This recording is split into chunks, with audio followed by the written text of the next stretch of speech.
Okay, good afternoon, fellow participants. Welcome and thank you for joining today's seminar.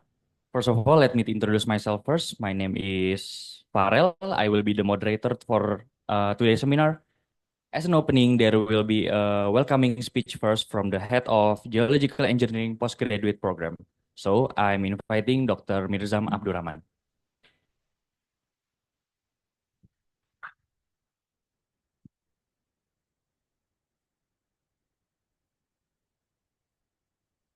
Thanks, Farel. Good afternoon, everyone. Assalamualaikum warahmatullahi wabarakatuh. Welcome back to ITB, Sep, and also Mas Januar and Mbak Lita, my colleague also from Pendidikan. So this afternoon we have actually Friday seminar, but special edition because today is not Friday. As you can see that today we have my colleague, my friend, Dr. Sebastian. He is associate professor from University of Birmingham. He and his team just finished from Sangihe. So this afternoon he will deliver a volcanic tsunami hazard in Indonesia, insight from Anak Krakatau and the Sangihe volcanic. Yeah, I think this is a good idea to compare between Anak Krakatau with Sangihe, and hopefully we can learn something from this phenomena, and then we can use our knowledge, yeah, to predict, because we have the same scheme in Indonesia. There are so many island volcanic art, especially in eastern Indonesia. So this talk is part of collaboration between University of Birmingham and then BMKG, BRIN, ITB, and also Global Volcanoes Alliance. So without further ado, I would like to invite Seb. Thank you very much once again for your coming to IT. Thank you, Dr. Mirzam. Thank you for the kind introduction and for welcoming me to ITB once again. It's a pleasure to be here, to be giving this seminar and to be working with ITB on this project. So I'm thankful for the opportunity to come and speak. I'm here, as you can see, with my colleagues from BMKG, well, with Tanya and Januar, and to feel free to say anything linked to this work. We're presenting some of our recent work that we have just been doing in the Sangihe Arc. We have others here from BRIN, Ratika, Hanifalin, maybe Jananda as well, I'm not sure. Others who have participated in the recent field work. The field team here, and my other colleagues from Birmingham who are heading today. And then, of course, other collaborators on this project, including Nizam and several others. And some of the work I will be presenting links to our recent projects in the Sangihe Arc. Actually, much of it links to ongoing research projects that we've been doing at Anak Krakatau, and that involves many Indonesian collaborators, again, including Nizam and ITB, and some colleagues from BRIN as well in the Anak Krakatau work. So I think volcanic tsunamis present a particular challenge in terms of hazard management and monitoring. And this is the interest in focusing on volcanic tsunamis. I think Indonesia is an ideal location to study these, and the place where there is a particular need to study volcanic tsunamis, given the number of small volcanic islands where there is the potential for a variety of mechanisms to generate tsunamis that will not be easily detected necessarily through traditional volcano monitoring methods, because they are not necessarily closely linked to magmatic activity and eruptions. And they present a particular challenge because these events can have very short pathways to reach the so very short travel times to impact nearby areas. And I think Ruang is actually a good example of that challenge. So these perhaps require distinct approaches in terms of warning systems, communication and awareness, and hazard planning. And they present a sort of unique set of circumstances and complexities relative to other volcanic, terrestrial volcanic hazards and settings. So they deserve particular attention.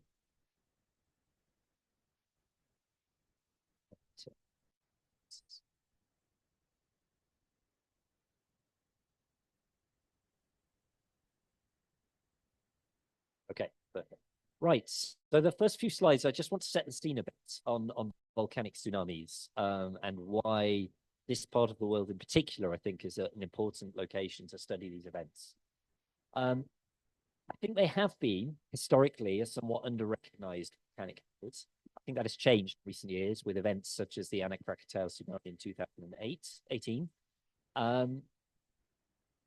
As I say, the challenge links to there not being a clear monitoring precursor to these types of volcanic processes.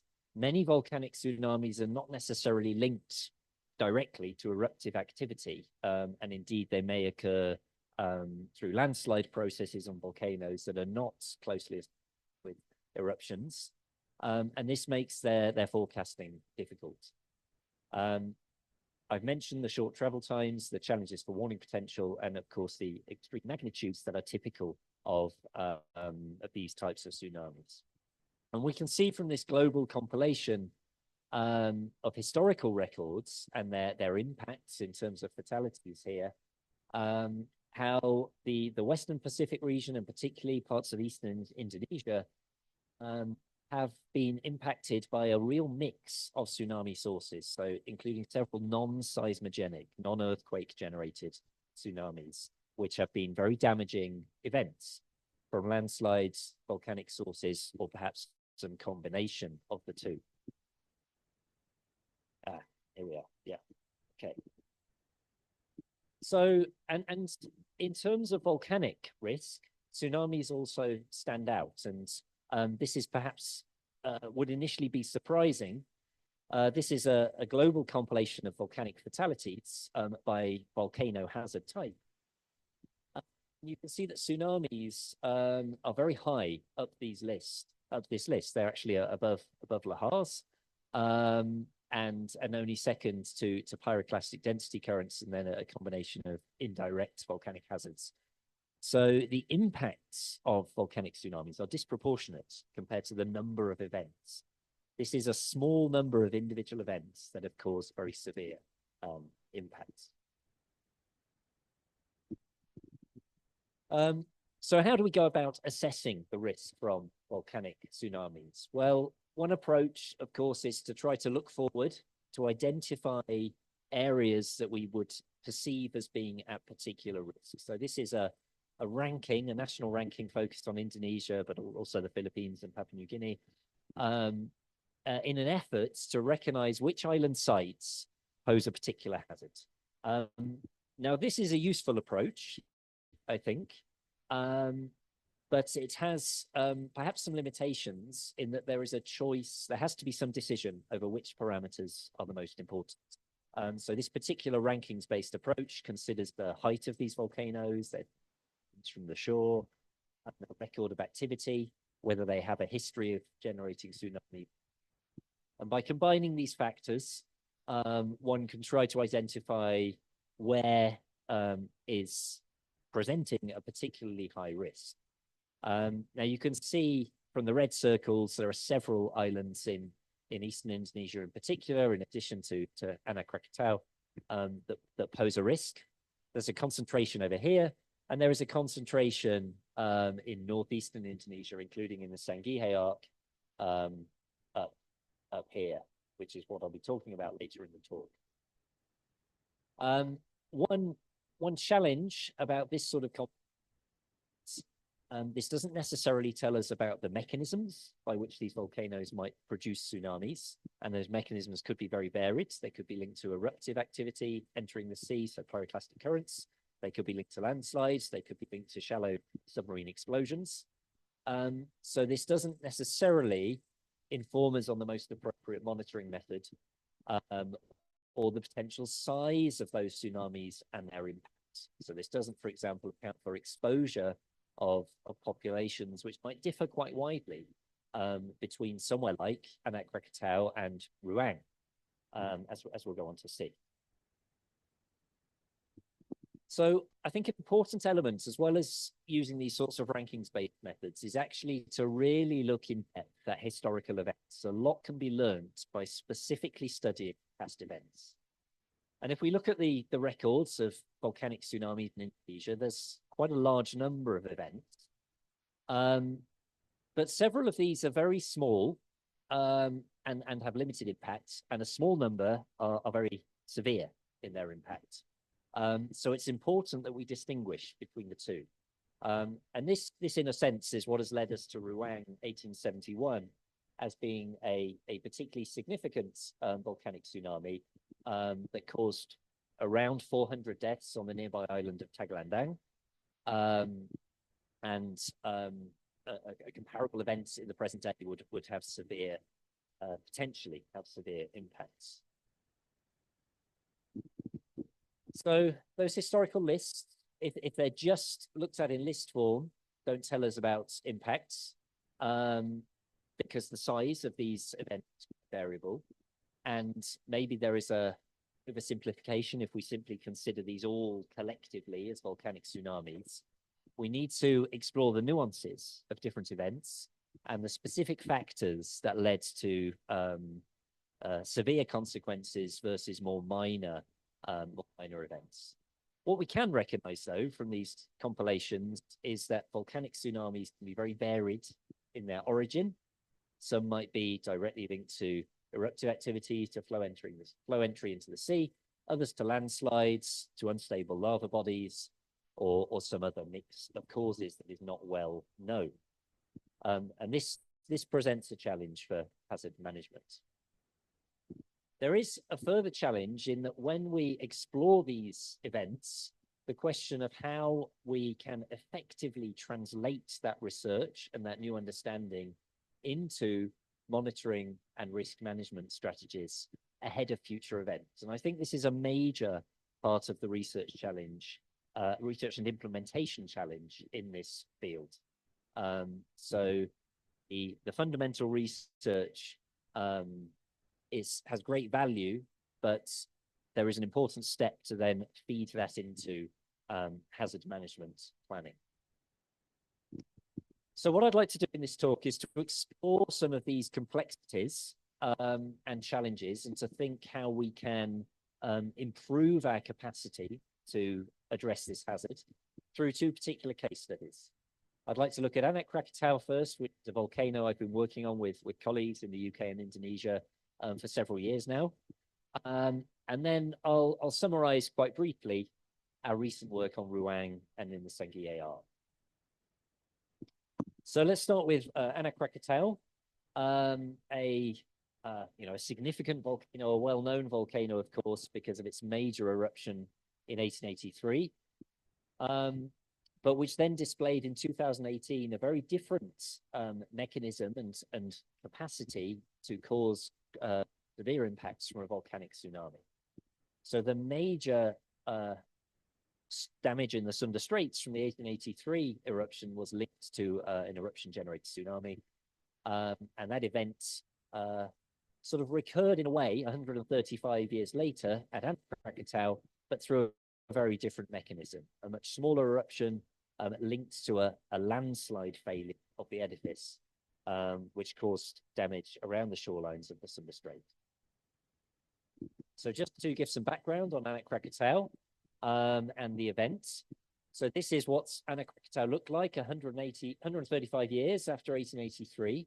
The new volcano, the new volcanic island, constructed more or less in the same place as the former active vents in 1883, and on a structural alignment that links to the caldera formation in 1883.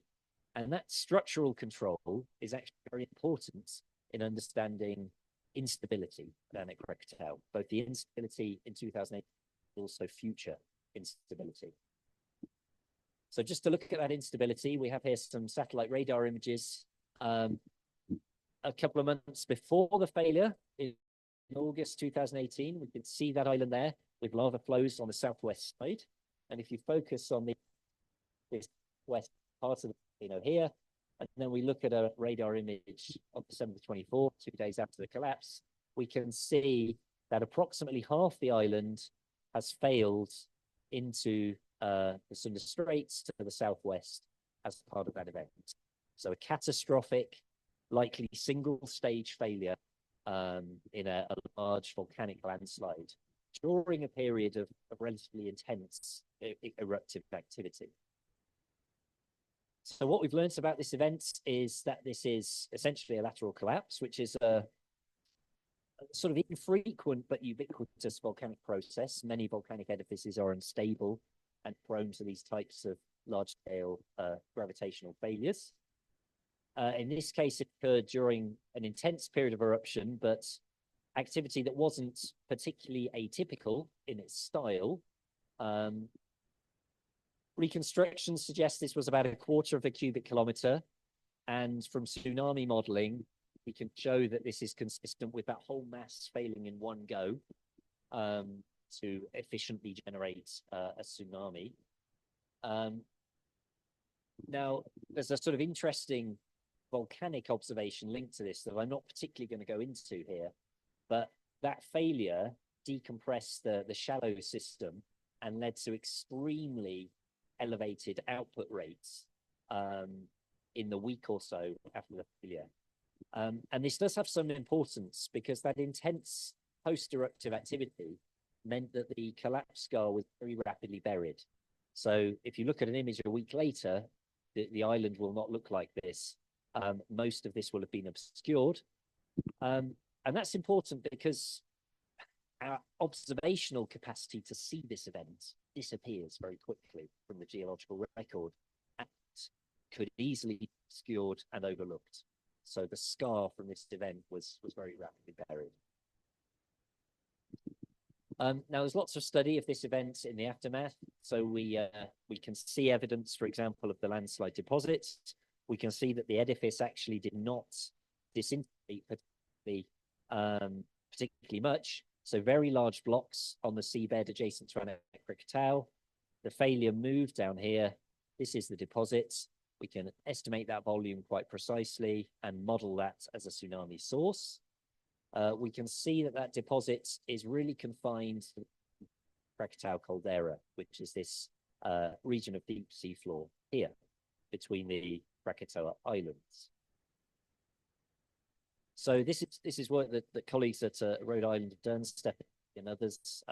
So using that volume and understanding of the landslide source, we can model that as a failure into the sea. You can see within a minute, that's about a minute afterwards, you can see this leading positive wave impacting the island of Krakatau, where there was a run-up of 80 meters or more, so really extreme wave heights on these uninhabited. And then this propagated through the Sunda Straits, and can identify that propagation is consistent with our observations at various tide gauges and coastal run-up observations and so on. So this suggests we have a good understanding of the nature of this event.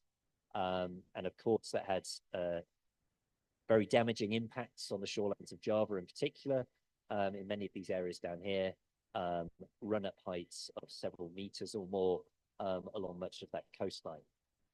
The travel time to impact those coastline about 30 minutes. So to learn from this event, we need to address two questions. First of all, to understand why Anak Krakatau failed, why it collapsed. And I think key to this is the structural condition of that volcano. And this links right back to the 1883 eruption and possibly older tectonic structures. Vent alignments in 1883, there were several vents active in the southeast. Now that same feeder system, so likely a zone where volcanic dikes were feeding the eruption, acted as a fault plane in the caldera subsidence. The Krakatau caldera is a complex structure with a steep plane along that orientation. We can see the deep water at the margin of the caldera there. Now that same volcanic plumbing system continued to feed Anak Krakatau as it grew.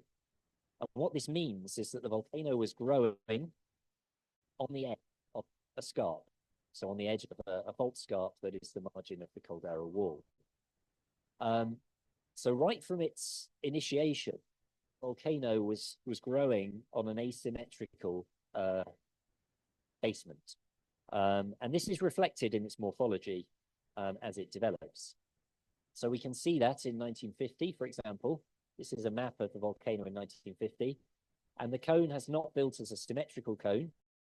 It is built with mass accumulating on the flat northeastern side and with material failing down the scarp into the deeper caldera on the southwestern side.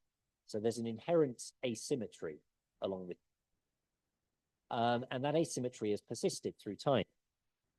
Now, this early part of the cone was built through explosive activity precisely because the vent was interacting with seawater. So when the magma reached the surface, we had fragmentation and ash generation and the construction of a tuff cone. Once that vent became subaerial, there was no longer seawater interaction, and the activity therefore switched from explosive to effusive behavior, generating lava flows. But because that topography already existed, those lavas could not flow onto the northeast side, the stable side, if you like. So the lavas accumulated inevitably on the deeper, steeper side to the southwest. So growth pattern switched to load that southwest flank, which is the unstable side of the volcano. So there is an asymmetry and an internal discontinuity. The depth underlying class within the volcano, there is an inherent structural discontinuity and a loading on a steep basement on this side. So this creates specific conditions that are not likely to be replicated closely at other volcanoes necessarily. That is important to understand for Anak Krakatau, important to understand for its future stability. And we can see that reflected in the alignment of the failure in 2018. So we don't just need to understand, though, why Anak Krakatau collapsed. If we want to think about future hazards as this volcano grows again and redevelops, we need to really understand when it collapsed. So what led to it collapsing at that point? And that's significant for future monitoring, because we really need to understand if and when that flank may become unstable again, and what the indicators of that would be. And this is work that we've been doing actually to look detailed archives of past observations to really reconstruct the growth of Anak Krakatau, to identify when it reached that point of critical failure. Now, this can be done in quite remarkable detail at Anak Krakatau because there's extensive archival resources and maps that allow us to reconstruct its volcanic history, right from its origin in the 1920s, in written reports, photographs, but particularly in a series of maps that are available in various literature sources. So this is work that a PhD student, Keris Meriju, has led, and she has digitized these and used them to reconstruct a growth history and an internal structural history of Anak Krakatau. So I just show some examples of these sorts of archival resources, and they really are quite sort of remarkable in the detail that is available, whether it's photographic images, maps, and so on. So you can, for example, see evidence of instability right back in the 1940s on this southwestern flank. You can see how this asymmetry of the volcano developed very early on, and this asymmetrical landform of a tuff cone will underlie still the main edifice of Anak Krakatau, creating a sort of gradient to the southwest between a likely weaker underlying ash cone and denser overlying lavas and a subaerial pyroclastic cone. We can continue to do that, of course, in the modern day with satellite images and aerial photographs and drone-based mapping and so on. To really evaluate in unusual detail the life cycle of this volcano.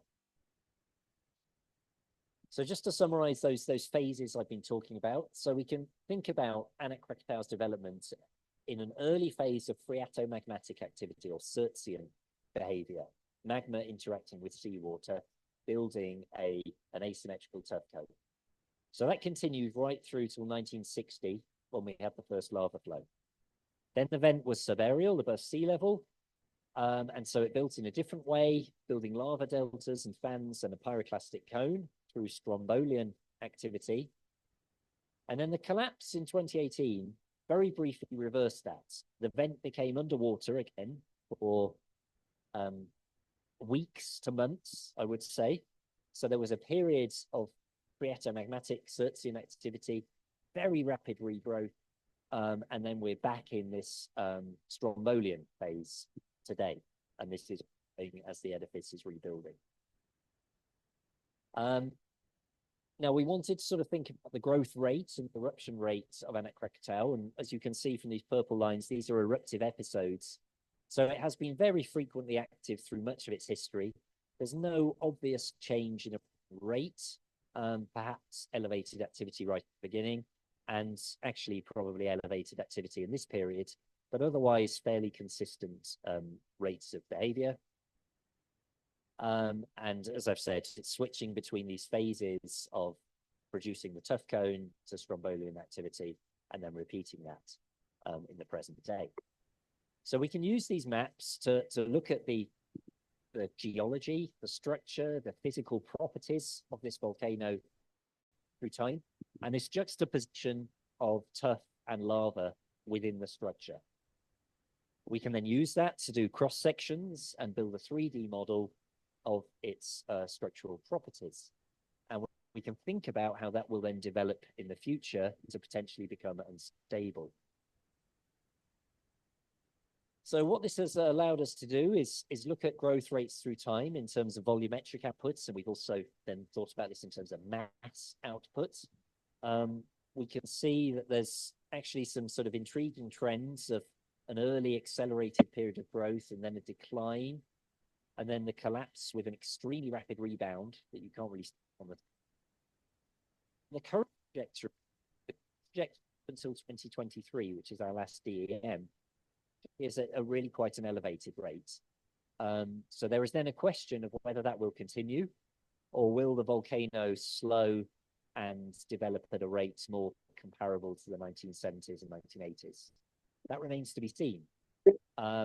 It's therefore important to repeatedly use this sort of drone-based surveying to understand the growth of the volcano through time, particularly with a mind towards when it may reach similar conditions to 2008. So we can calculate those rates there, and you can see from that, I think the numbers on there, the post-collapse rate was unlike anything seen in its previous history. But even the rate in the last few years is actually quite similar to its very early stages of growth.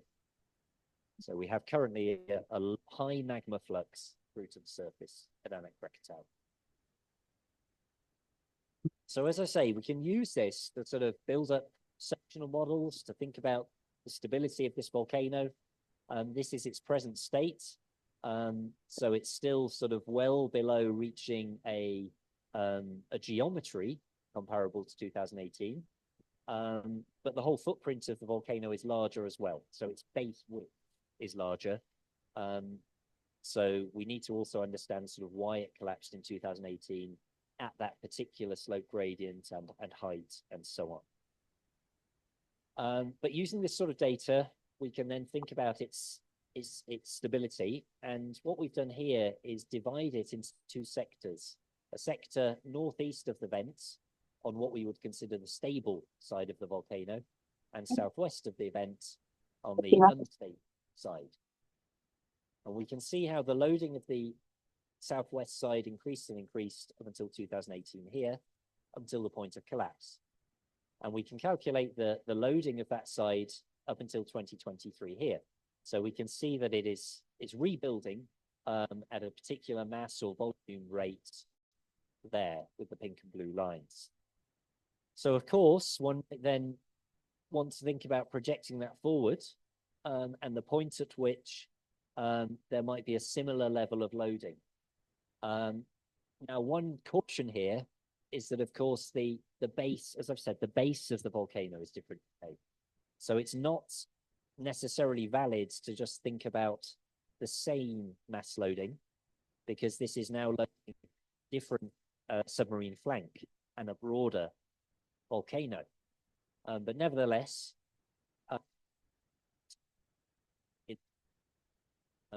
we sort of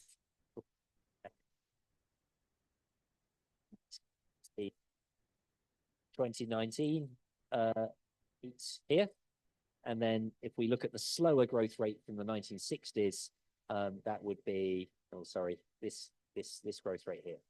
So we might expect the growth rate to fall somewhere between those. What we need to understand, though, is when that could potentially become unstable with the new and larger size of the volcano. So this remains future work in that regard. So I would argue that future surveying is important. So really, oh, sorry, I'll stop using that. Future surveying to constrain this rate of growth between these lines here. But also understanding in 2018, when it reached this point, what was it that led to instability? Is this linked simply to the gradient and the loading of that slope that can be modeled as a sort of engineering geology problem in terms of the factor of safety of that mass? Is it linked perhaps to a weak horizon or alteration or hydrothermal processes within the edifice? These are questions of the physical properties of Anak Krakatau that we don't yet understand and need to. So there is some ongoing work in that regards, and this I just show this one from a recent paper that's just been accepted actually with some collaborators in Germany who have used a finite element modeling approach and some experimental work to think about this problem of where the failure plane lay in Anak Krakatau and what led to that failure and enabled the edifice to fail. And what this modeling suggests is that there needs to be a dipping shear plane within the edifice, but we know that's plausible because of this tuff cone overlain by the lava cone. So there is a relationship of a dipping plane between these two different lithologies, these two different factors. There might need to be a low friction coefficient, a weak interface. Again, we might imagine hydrothermal alteration or pore fluid pressurization at that interface between those two lithologies. Perhaps alongside some sort of external trigger. This happened during an eruption, so perhaps that trigger is also important. So this is valuable in helping us to assess those deeper questions as to what ultimately led to the point of failure, and therefore what might we expect to be able to monitor. So could we, for example, use methods such as INSAR to identify incipient failure and movement on that flank? So I'd say this is sort of the future next steps that need to be done at Anak Krakatau in terms of continuous monitoring through things like drone surveying, but also evaluating how we can best assess flank in the build-up to a potential failure of the southwest side of the volcano. Okay, so that's sort of an update on work on Anak Krakatau, and hopefully a sort of interesting and I think important case study of how an individual volcanic setting can provide quite a unique set of circumstances that needs to be understood to then plan appropriate monitoring and hazard management method. Now, I'd argue the same applies at Ruang. So we're now going to look at Ruang, which again has a specific set of circumstances which present a high volcanogenic tsunami risk potential that we can understand in terms of the 1871 event. So the Sangihe arc was a focus for this project. So that's this arc here. Both because of the recent eruption of Ruang, which provides an opportunity to better understand this volcano, sort of important volcano with a history of damaging past events. But we can see the arc as a whole is also the site of multiple potential tsunamis, including that in 1856 at Awu, and potential events of other volcanoes in the arc at Banawahu and maybe at Karangetang as well. So when we look at these sorts of records that I showed at the beginning, we can see the Sangihe arc is prominent as a zone of Indonesia with potentially relatively elevated tsunami risk. When we look at compilations of Indonesia's volcanic islands and the history of tsunami generating events, we can again see the Sangihe arc volcanoes are prominent on that list. So this is an important region to explore and understand these hazard processes. So Ruang in 1871 is the most damaging historical volcanic tsunami in that arc. As I said earlier, it likely caused around 400 fatalities in the village of Bohias up here. And the historical archival reports actually provide some good constraints on, here we are, on the impacts of that event. So really we were approaching this about what can we learn about 1871? How does that tsunami relate to Ruang's eruptive behavior? Are these two things linked? And what are the implications of this understanding for future risk? Now, there has been some past work on Ruang. As far as I'm aware, this is the only current model of the event, this Pranantio et al. Paper. And they modeled a scenario to fit the runoff oscillations, although they were looking at a 25-meter run-up in Haas, in this village here. And because of that, concluded a failure on the east flank. Good fit with that. Interestingly, they also modeled an Anak Krakatau sized event to demonstrate that a bigger failure had the potential to generate even larger magnitude tsunami waves at Ruang. So that's an important sort of consideration to think about the volume relationship and tsunami impacts. So Ruang is a highly active volcano. It's had many eruptions in the last 200 years. This is simply the magnitude constrained from the Smithsonian GVP database. These magnitudes are probably not well constrained from these past events. Many are estimated at VEI 2 or 3. But I think after our field work, it's not clear that they were necessarily smaller than 2024 or 2002. The deposits suggest actually quite a similar intensity between some of these and 2024. So as far as we can determine from our initial results, Ruang seems to have a history of quite similar powerful explosive eruptions, which are short-lived, but cause pyroclastic currents that reach the shoreline in several directions around the volcano. Now, of course, we know the most about the 2024 eruption, and a couple of interesting observations for that. First off, the build-up to this eruption was short. So the seismicity really only started to accelerate a few days before the first phase. And then after that intense first phase, the volcano was quiet for a few days or really a couple of weeks in this case. And then there was a sort of repetition, an even shorter acceleration and an even more intense second phase of the eruption. So two sharp phases separated by days, and these generated pyroclastic currents, several of which reached the ocean, as you can see here. Now, although these reached the ocean, they didn't cause damaging tsunamis or observed tsunamis. So it's likely that these pyroclastic currents are not a particularly effective tsunami source because of their volume. They come to a halt really when they reach the ocean. There may be some low concentration currents that move over seawater for a short distance. Now, if we look back at the historical descriptions of Ruang, we can determine from that evidence that many of the eruptions follow a similar pattern of intense explosive activity, often with 2 or 3 pulses and separated by a number of days. So this pattern that we see in 2024 appears to be replicated at other times.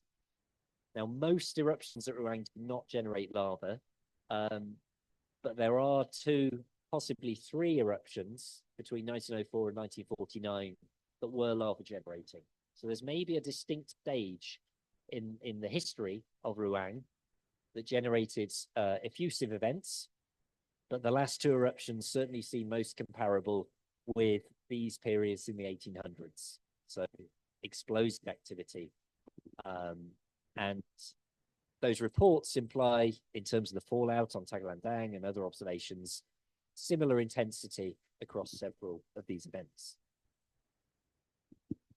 What we can learn usefully from some of these older observations is an understanding of the crater morphology, of dome building episodes, of lava flows, and so on.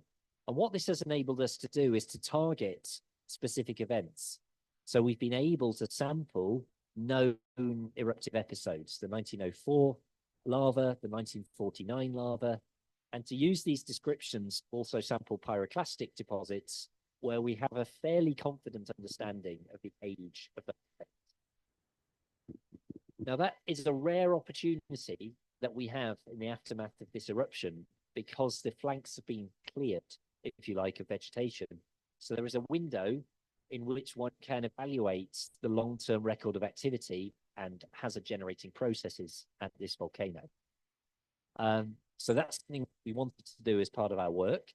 And we can find exposures where there are multiple pyroclastic current records and some fall deposits as well, that enable us to look back through several historical events and potentially to date some of these and understand the magnitude and distribution of those events.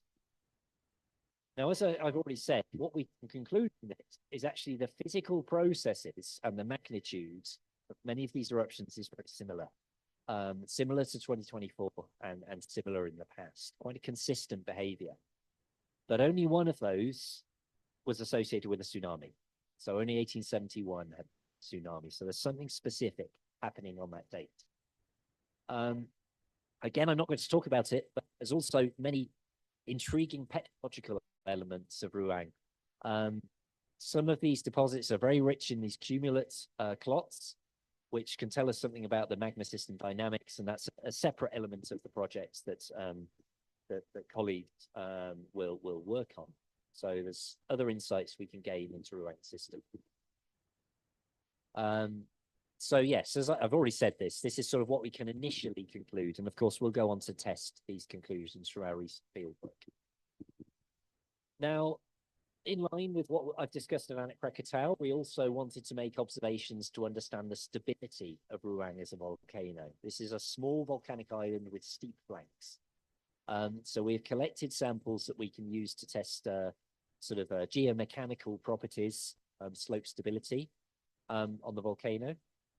We want to understand how the crater has evolved through time and the stability of that crater. And that's potentially important because we think that 1871, just based on some of the historical descriptions, might be linked to a failure at the rim of the crater. There is some evidence to support that from past descriptions. What we also noted is that while the flanks are dominated by a lava core overlain by pyroclastic units, coarse pyroclastic units, there are quite widespread thin ash layers, including several with accretionary lapilli, as you can see here, which potentially could act as weak horizons, which may be part of the story of understanding stability or instability of some of those flanks. So these are also layers we want to understand in terms of their physical properties. So we have some observations that point to possible weak layers, evidence of crater instability, and some potential structural controls, which I haven't really shown here, but that may influence which parts of the edifice are unstable. Now, part of that work, and this is work that's colleagues here in this room led on, including Januar's drone surveying, the final result here, and this was done with ITB as well. So we have a new DEM, which we can also combine with pre-eruption DEMs and syn-eruption data sets to understand the 2024 event. But we can also use this to look for evidence of past flank instabilities and their morphology, to understand stability of the crater rim, and potential for landslide generation as well. So this is a valuable data set for a number of purposes. So we can see this crater here, and the characteristic of Ruang is this very deep crater with steep crater walls that has existed for much of its history. So occasionally this has been filled by a lava dome, but most of the time it appears to have been open in this form. And if we look across this crater, this is just a plot that Genoa made of a cross section. We can see the steep nature of this wall, and in certain areas it's very steep and potentially could become progressively thinned through explosive eruptive activity. And this has been a focus for trying to sort of think about potential source regions on the north flank of the 1871 event. So we're sort of particularly focused on that region to try to explain, reconstruct the 1871 failure. Now, also for 1871, we wanted to identify any evidence for what happened during this event. As I said earlier, the eruption itself does not appear to be atypical, but there is evidence of some sort of flank failure during that event, actually at the start of the eruption. So we found some evidence onshore of shattered, very large lava blocks near the shoreline. Some evidence offshore, actually. And this, we really found this through talking to local people and hearing their recollections of this event. So although this was in 1871, this event is well known. And people, there's a memory, a community memory of this event. And one thing that people repeatedly referred to was the stones that appeared at sea after this event. And we were pointed to these blocks on the edge of the coral reef of Tagulandang, which appear to be carbonate blocks that have been uplifted, so sort of rip-up blocks at the margins of the reef, which would be very consistent with a tsunami wave. Things like large coral blocks were, of course, observed after the Krakatau 1883 eruption and carried on shore. So there's some evidence there. It's located yes, which is completely consistent with the zone that had the highest impact. So there's various pieces of evidence about this tsunami and its location and its strength, including in the archival resources, but also from anecdotal accounts about it. So this is leading us to think about an upper flank landslide, probably a relatively shallow failure, maybe at the position of the crater rim. And we have some evidence of the location of that traveled in and where the wave was generated. And what we've also been working on, and Litania's been leading, is bathymetry to look for evidence of that deposit offshore. So we have a new data set offshore to try to tie this together: a source region, a depositional region, and a region of tsunami impact. So we have the pieces to reconstruct this event.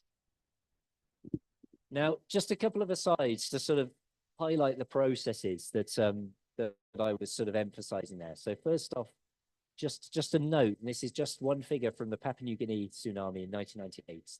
The typical characteristics of landslide-generated tsunamis, in this case, this was actually a submarine event, is very localized but extreme run-ups. So over a narrow distance, seeing anomalously extreme run-up heights or inundation distances that we can see here are incompatible with an earthquake-generated tsunami that can be explained by a landslide source. Now, the observations at Ruang suggest tsunami damage that was over a very limited area, and I think is quite consistent with a relatively small landslide entering that narrow strait, that narrow, shallow strait between Ruang and Tagulandang. So it's specifically the geometry of this region that makes tsunami generation on the north side or the east side of Ruang particularly hazardous, because we have populated shores very nearby. So very short travel times, even relatively small waves will reach those shorelines before that energy is dispersed. So that is, I would consider a sort of compatible with a landslide type signature.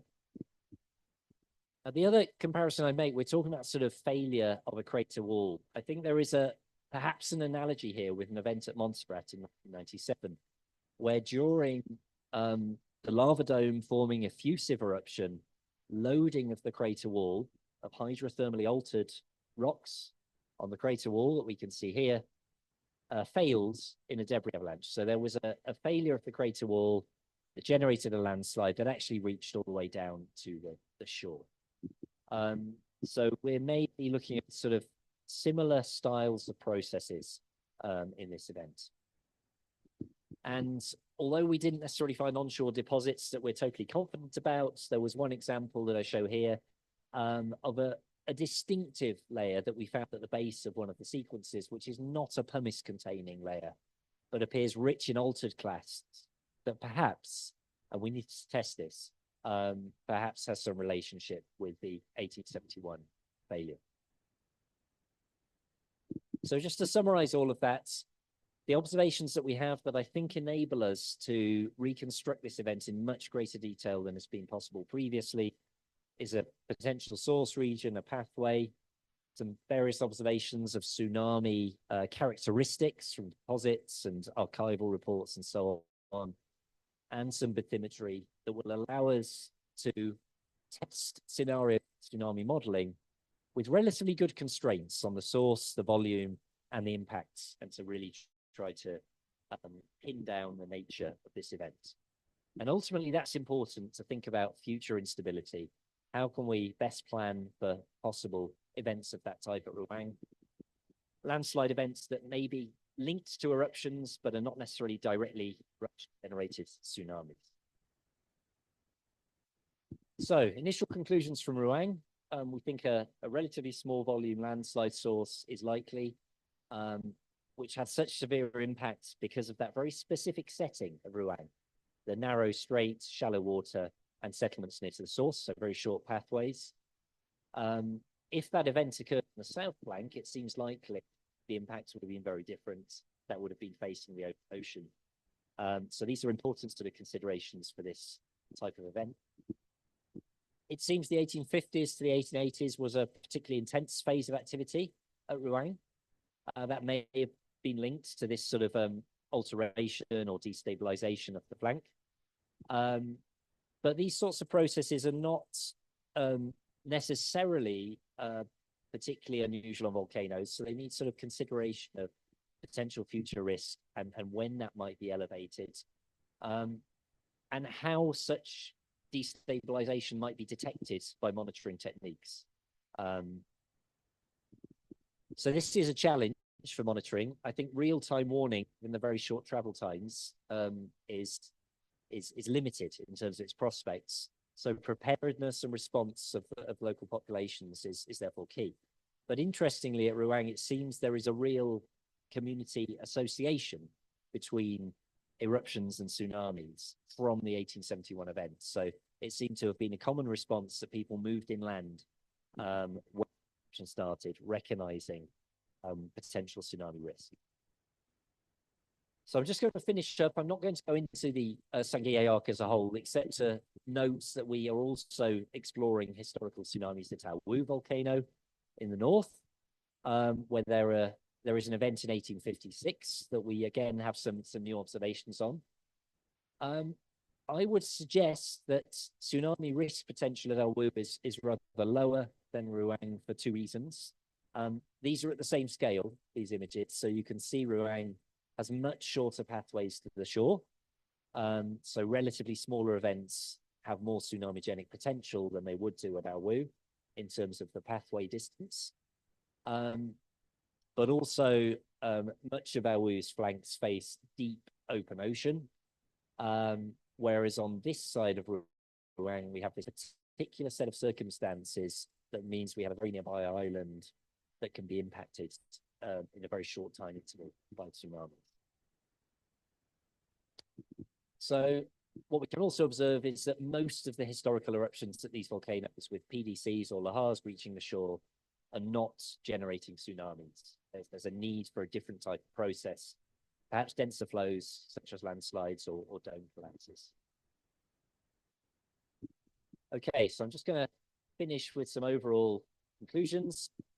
I hope I've highlighted the value of examining historical events to really learn about and understand what generated past instabilities or past tsunamis, which then needs to feed into future planning.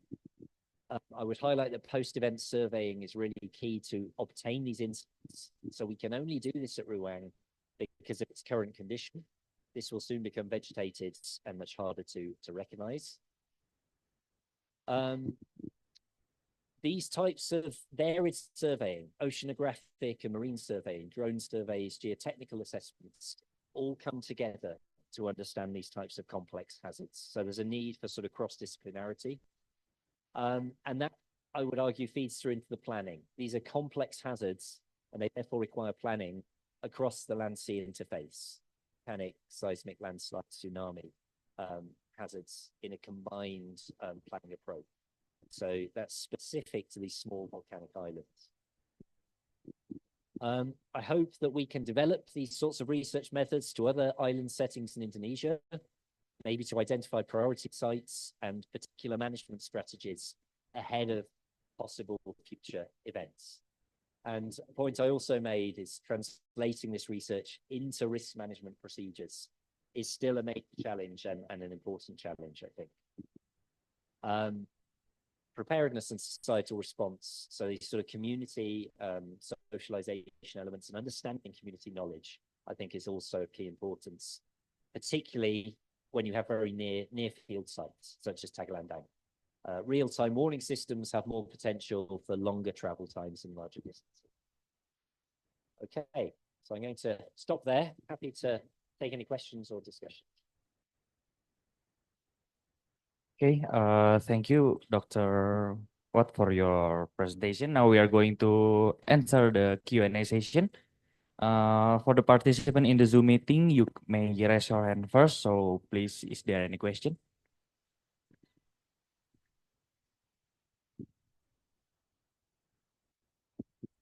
Thank you. Good afternoon, Dr. Watt. My name is Roni Marudut Situmarang, Geology lecturer at STTMI, near university from here. So during my thesis research at Gajah Mada University, Yogyakarta, I was writing some article about Eastern Indonesia volcanoes on Kumbaran.com.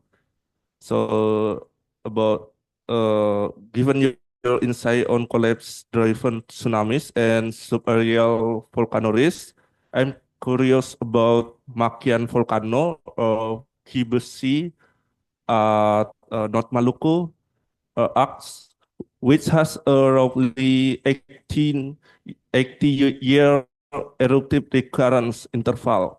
Based on the available data, do you see Makian volcano as a potentially overlooked tsunami hazard in eastern Indonesia? Okay, thank you. Thank you. No, thanks for the question. And that's really interesting to hear about your research in that region. I think the honest answer is I don't know, because I haven't looked at that volcano. It's not a volcano that we have worked on. But I think it's a question that highlights the importance of looking specifically at individual volcano. There will be those rankings like the Thorne et al. Paper, and it does highlight the volcanoes of that region of both those arcs in northeastern Indonesia as having a lot of tsunamigenic potential. But I think what our work has shown is that that sort of approach is valuable at highlighting potential risks, but then to refine that further, one needs to do site-specific studies. So at the moment on that list, Karangetang is higher than Ruang, and Awu is lower than Ruang. I think now what we know about Ruang is that there are specific scenarios that didn't feed into that ranking that suggest this has a specific set of circumstances that lead to tsunami risk. Those circumstances don't exist at Awu, for example. They do not exist at Karangetang in the same way. So I think until you go and look at in detail at those individual volcanoes and try to understand how past tsunamis were generated, it's difficult to make that firm assessment as to where those priority sites lie. But I think it's really important that work is done. So I think what we would like is for these sorts of methodologies to then be expanded to regions like the one you suggest. Thank you. Is there any follow-up question or responses?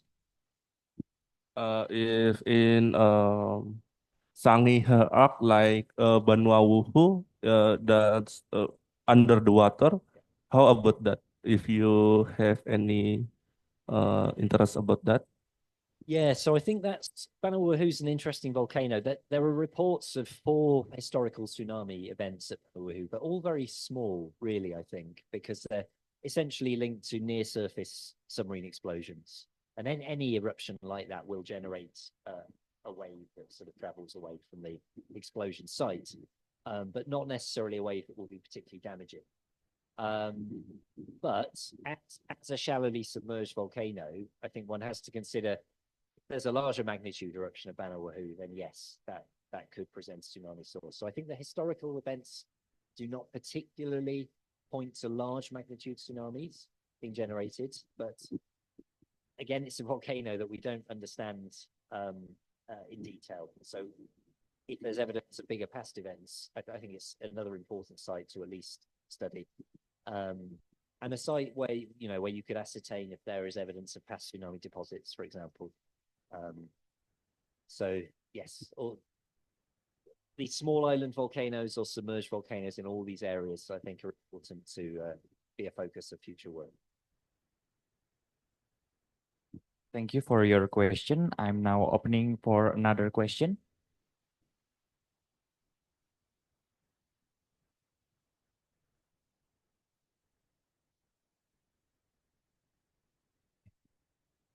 Okay, thank you, Seb, for your very good presentation. In terms of tsunami generated, as we know, during the Krakatau, Anak Krakatau tsunami in 2018, the process also called as silent killer of tsunami, because there are no earthquake first, there are no big sign first, and then suddenly the wave is came to the coast with a very high wave.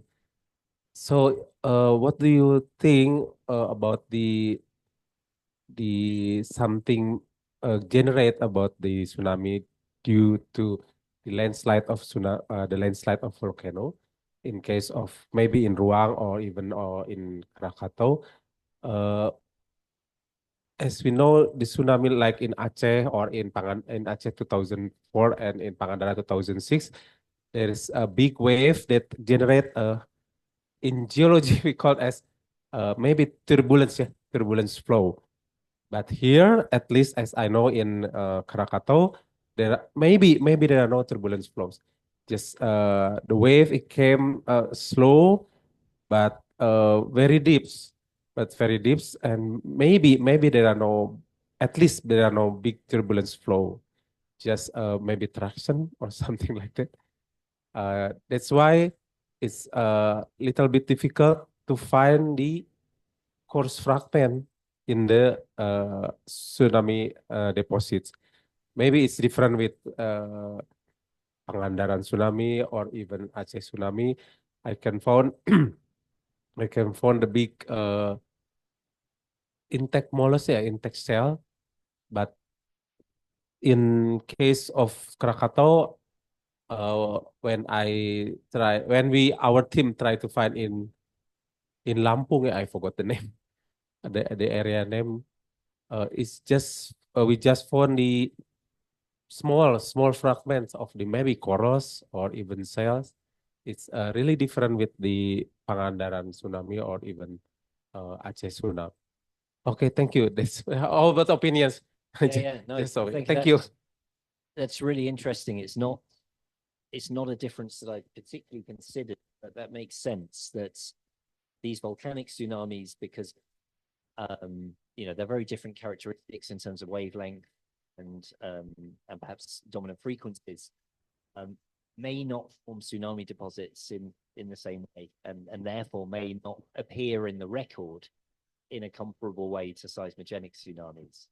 I would say I think a further challenge is that these types of events have quite a limited spatial impact. So immediately your area in which you can recognize tsunami deposits and correlate tsunami deposits is much smaller. What we found at Tagulandang is the topography is very steep. I think the preservation potential of tsunami deposits is therefore very poor. And any areas that are where you might expect sort of marine sands and deposits to form are developed. There are people living there. There are cultivation of the land and so on. So we found very limited prospects for tsunami deposits in a sort of strict sense. So those sorts of evidence. If that can be generalized, then perhaps that means that again these events sort of disappear from the record. If we don't use these historical archives and so on, then we may just miss past events, and this is when future events surprise us because we don't have that record of the past. So I think that's simply a sort of a real challenge. I don't really have any suggestions of how we can improve on that. I guess I think there's a difference between Anak Krakatau and Ruang in terms of mitigation measures. In that at Anak Krakatau there is about 30 minutes travel time to most shorelines. So there is a prospect for a sort of warning system, a real-time warning system. That's something, Januar, I don't know if you've got comments on the potential at Anak Krakatau for a warning system and management. Whereas at Ruang, you've maybe got a travel time of a minute or two. So the prospect of warning it's very different, I think. I don't know if you've got a comment on that. Yeah. Thank you very much. As Sebastian said that, yeah, of course, each sea volcano also has a distinctive characteristic, and also the consequences for the yearly warning system must be treated as a different characteristic as well. Yeah, in Krakatau in 2022, BMKGs and several institutions led by the Pak Semedi Usrin from the BRIN, we install tsunami detection equipment in Rakata because Rakata is a quite strategic island. If some tsunami happen from the Krakatau, at least BMKG can know less than 5 minutes. And we know that according to the event in 2018 and the model also, as well, the tsunami can reach the island with the population in Sebesi about 15 minutes, and to the mainland in Sumatra and Java about 30 to 40 minutes. So BMKG has adequate time to issue the warning, but different to Ruang. Ruang has a very close distance. The closest part about 1 kilometer in the northern part. So I think the yearly warning system cannot work well, yeah, to evacuate the people there. So I think we have every as I said, every sea volcano should be treated with by its characteristics. I think that's all. Thank you very much. Is there any follow-up question or response? Thank you. I think yes, in my experience, of course, with my team, there is many variations, even the same trigger, such as even volcanoes, many variations of deposit features, not characteristic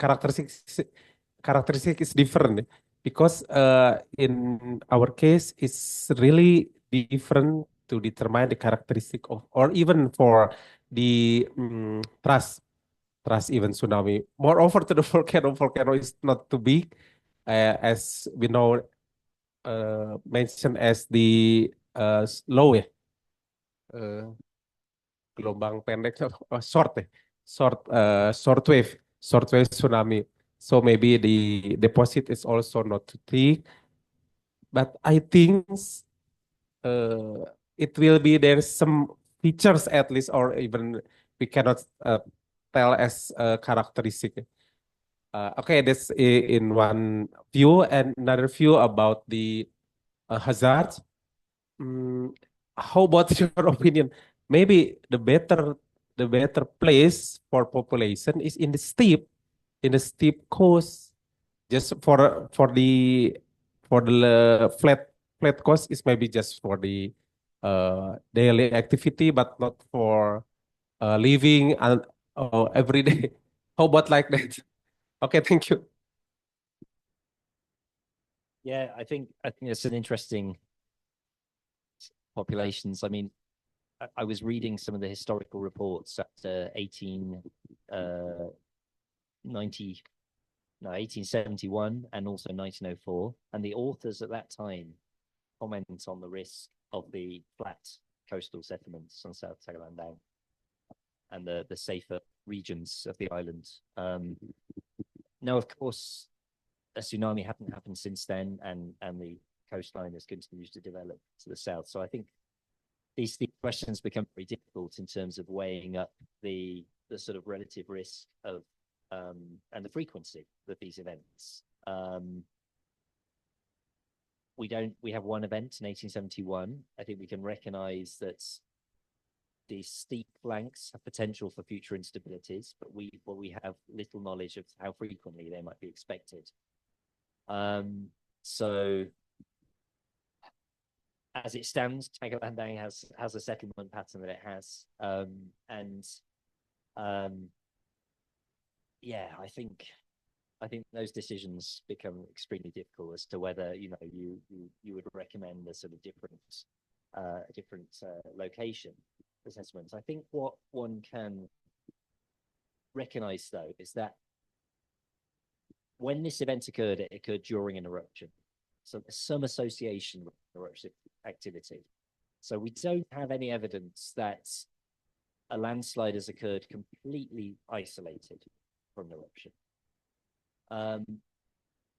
Now, if that's the case, then I think you could argue that we have good potential for monitoring ahead of an eruption, predicting when an eruption occurs. So I think I would suggest that more importantly, evacuation for a potential tsunami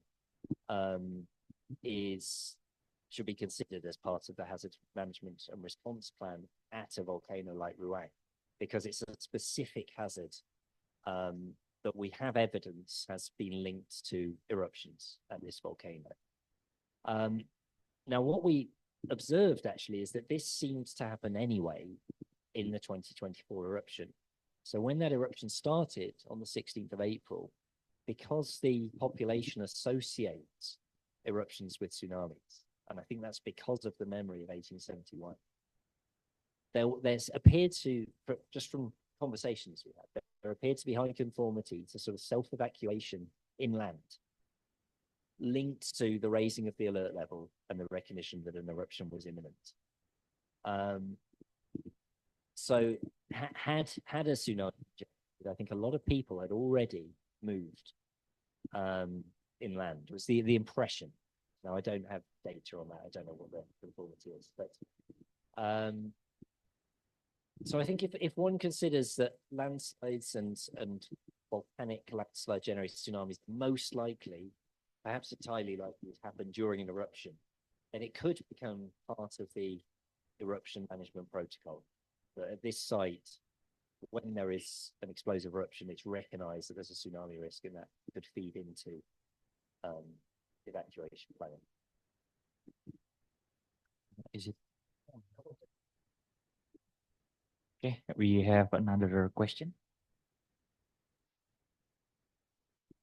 Okay, thank you very much. Good afternoon, Mr. Sebastian. I'm still curious about one thing. Does Ruang eruption always trigger the tsunami? If no, is there any correlation between the difference of magma characteristics and the occurrence of the tsunamis? Thank you. Yeah, I think that's a really good question, and it links to what we've just been discussing. We only have one event at the moment to learn from. So what I think we can say is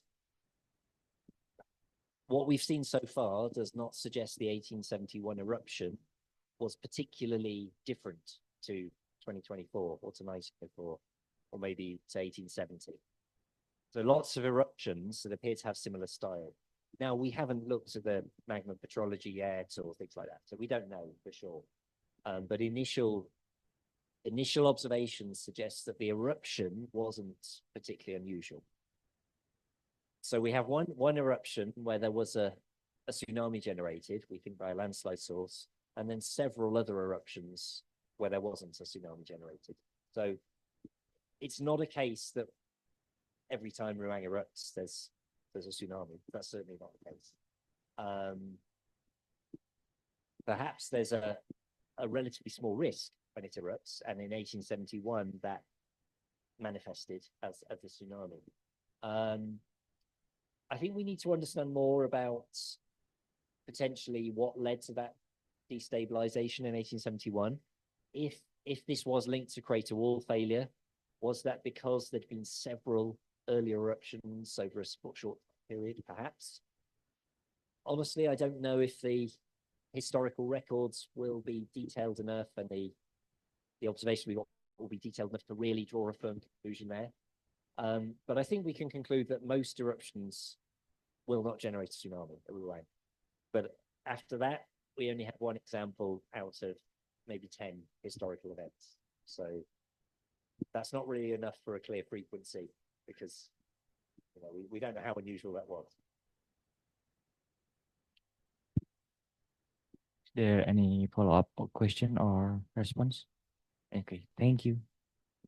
Now I'm opening for another question.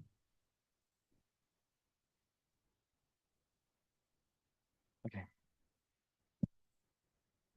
Thanks, Sebs, for your amazing presentations. One quick question. I mean, Krakatau and Ruang has a different tectonic settings, right? I mean, in the Krakatau, we have a lot of normal fault that controlled by the movement of the Great Sumatran Fault. Once in the Ruang, you have a subduction system from the Sangihe Arc. Do you have any idea about the local tectonic stress between the Krakatau and the Ruang? And do you did the local fault characterizations during the Krakatau field or in Ruang?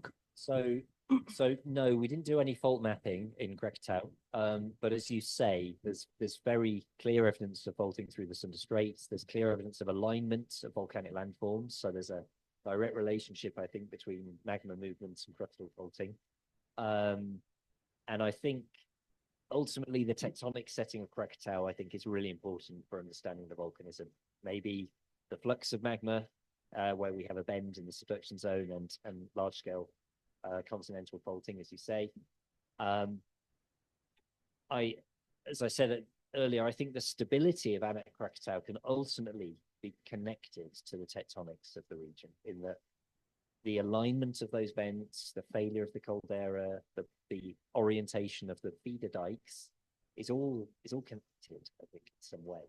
Now, there remains more work to do to really understand that connection in terms of flank destabilization, but just geometrically, I think there is a relationship.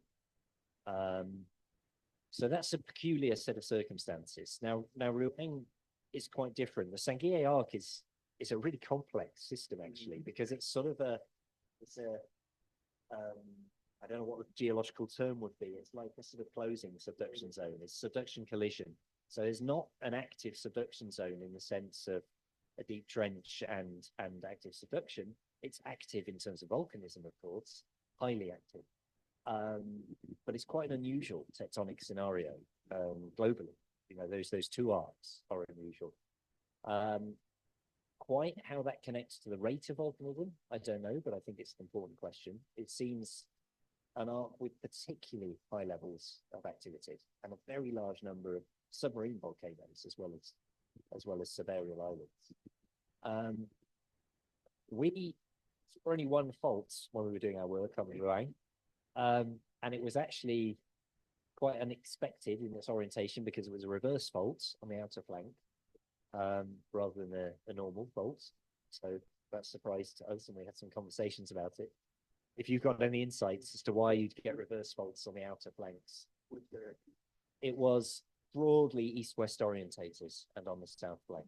So this seems not what I would have predicted. Now, from the morphology, we see some evidence of north-south structures and Litania. I don't know if you have anything to add to that, because you have mapped some of these structures out in the arc as a whole, right?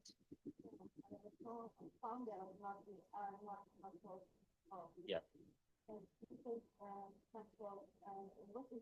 An east-west reverse fault in one of the sequences is a clear fault. So whether that's some sort of local feature linked to possibly even to flank destabilization, could be.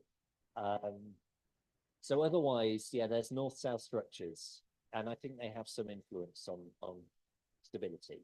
But I think that's as far as we could say at the minute. But I think it is the relationships between volcanism and tectonics has quite a lot of value to understand when you're looking at these islands and potential orientations of flank failure.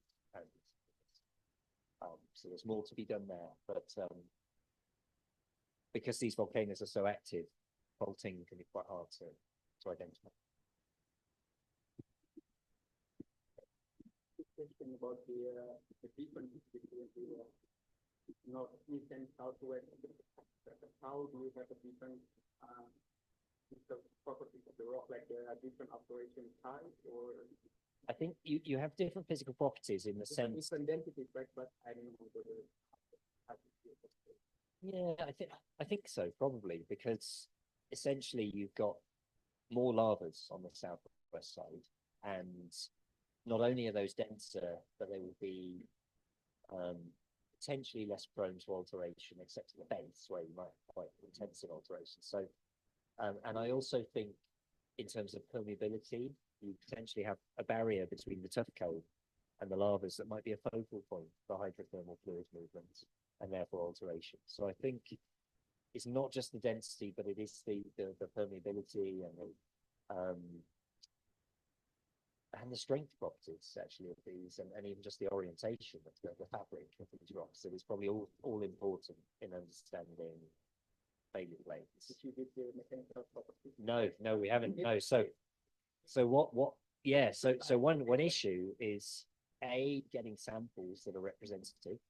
I mean, I think really you would think, well, it'd be great to have some sort of some core through there to really understand levels of alteration at failure plate. Even the tuff cone now, or the subaerial tuff cones, mostly gone or buried. We do have some pre-collapse samples, but only from the surface. Really, you need to understand what's going on, and I think there's good. There would be value in that sort of study. Yeah, but no, I'm not. And I think that's the sort of next step that would be important. So currently we've got like that 2D finite element model, but it's not really based on the actual physical properties because those samples don't exist. I think some guy did find some testing for I don't know about for the lava dome type, but I don't know for the pipe maybe.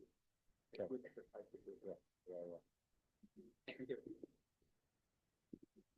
Thank you for the question. I'm opening for another question.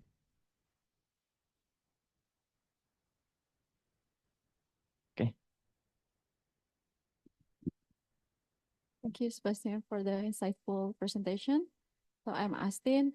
So I have a small question regarding, for example, in the round sequence, like how did you decide or how did you find that the particular sediment or sequence is like come from 1971 eruption or the form tsunami, and what kind of reference layer that you use to know the timing? Yeah, that's a really good question again. So we don't know for sure, I would say at the minute. We can, but I think at Ruang it's quite unusual in that there's enough fragments of information that I think it will be possible. So 2024, obviously we can recognize clearly.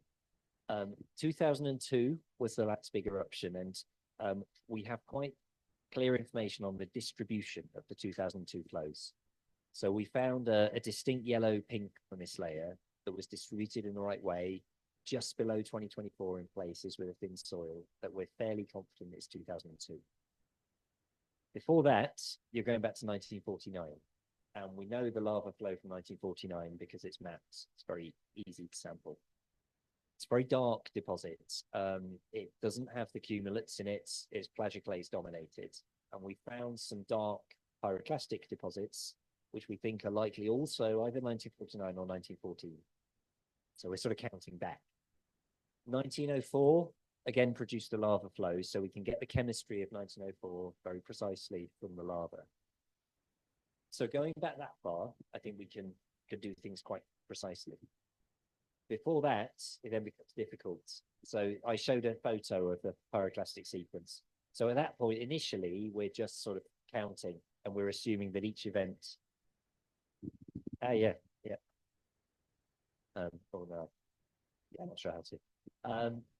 So before that, we're sort of counting events, so it becomes uncertain. What we did collect is some radiocarbon samples.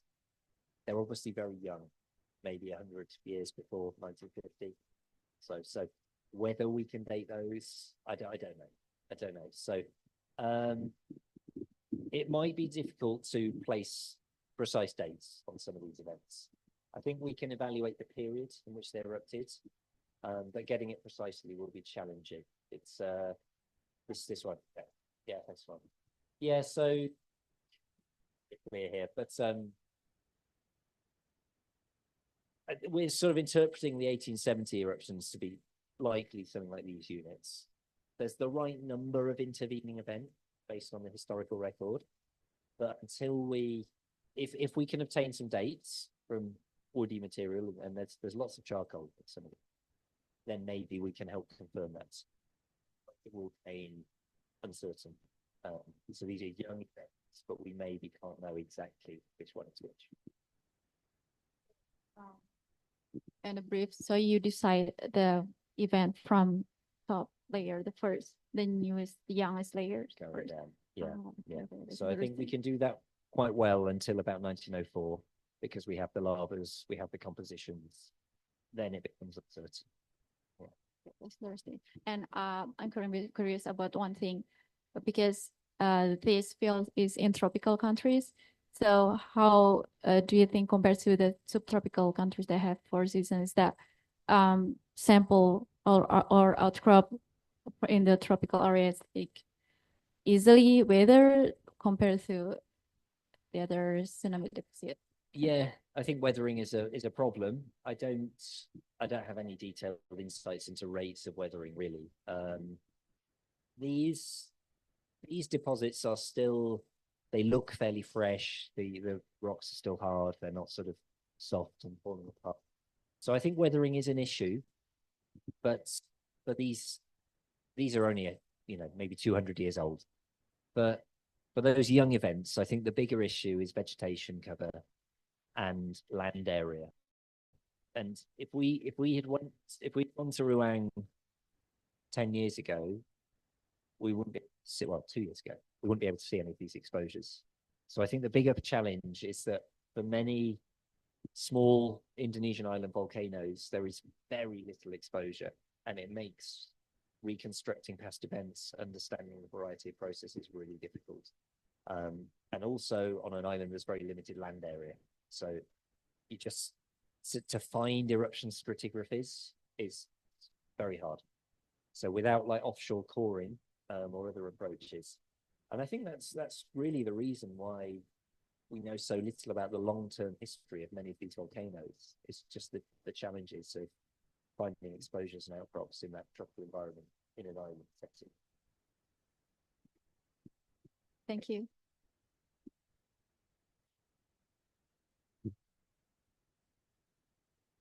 Okay, thank you for the question. We are going to another question.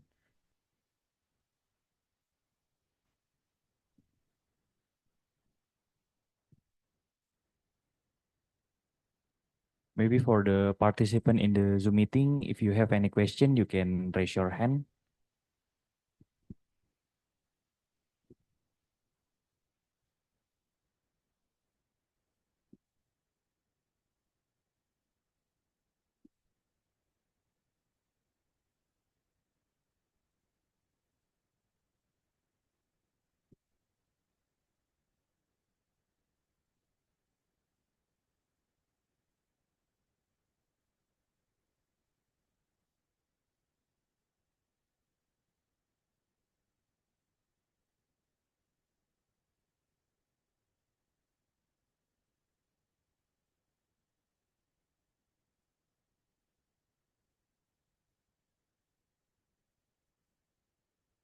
Okay, maybe because there's no. Oh, okay, maybe because there's no further question. Uh, that's it for the Q&A session.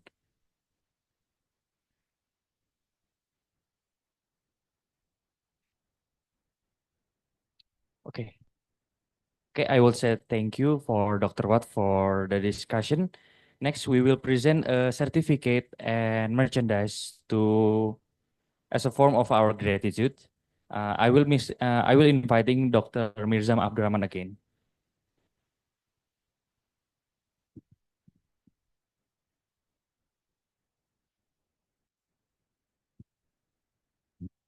Okay, please give applause to Dr. Sebastian for once. Thank you very much, Sep, for your sharing knowledge and for your time to visit ITB. So on behalf of our department and IAGI and also Asproditegi and our colleague, we have some token of appreciation for you. Very, very, very heavy. This is another book. Last time I gave you a book about the history. Yeah. Indonesian pioneer geology. At this time, I would like to give you 2 volumes. This is an introduction into the geology of Indonesia. Balita, you should read this one. You should read this one. You can access online actually, but for SEP, I give you the hard book.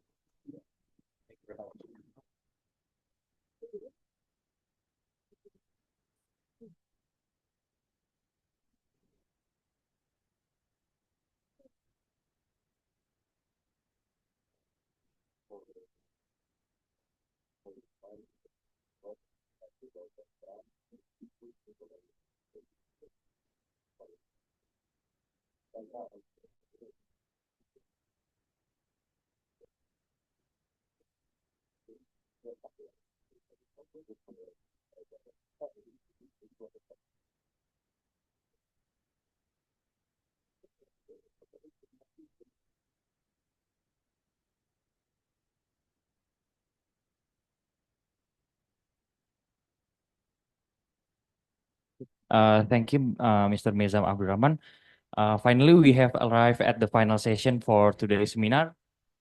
We are going to take a picture together, so I'm inviting the participant in the Zoom meeting to turn on the camera and the participant in this room to move forward, please.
Okay, thank you for attending this seminar. I will personally say thank you to Dr. Watt for the discussion. We do hope for another opportunity. Farrell, as moderator, I will take my leave. Thank you and good afternoon.